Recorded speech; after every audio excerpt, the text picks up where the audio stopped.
好多人問破產咗仲使唔使還錢？咁講啦，一個人申請破產，通常都已經係債台高築、走投無路，咁破產之後仲要還錢，聽落好似好唔合理。但其實根據破產條例，破產人係要用佢嘅資產同收入嚟清還債項。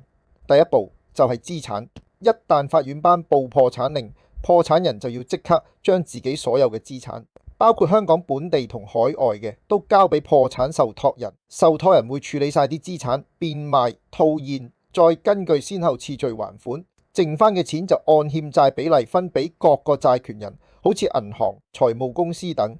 雖然呢個過程唔係直接還錢，但其實就係一種清算，客觀效果都係為咗還債。但老實講，大部分人破產嗰陣，早就冇乜資產剩，所謂變賣財產，其實都係形式上要交代。但有樣嘢唔可以掉以輕心，就係資產披露。破產人如果隱瞞資產、唔交資產係犯法嘅，甚至可能會俾人刑事檢控。即使你破產期間冇乜錢，但只要你有啲喺海外嘅樓，唔容易變賣嘅資產，受託人都可以繼續管理。就算你已經解除破產，都唔代表啲資產會自動歸翻俾你。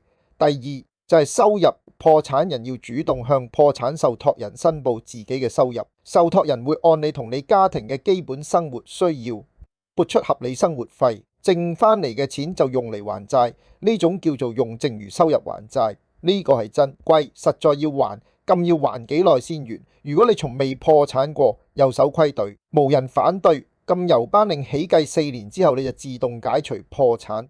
但如果你以前曾經破過產，咁就要5年。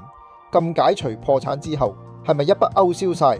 理論上係，大部分可證明債項，例如信用卡數、私人貸款都可以獲豁免。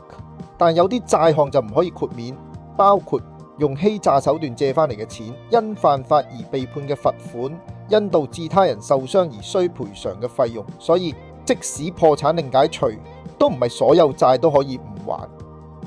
葉謝鄧，你的法律服務夥伴。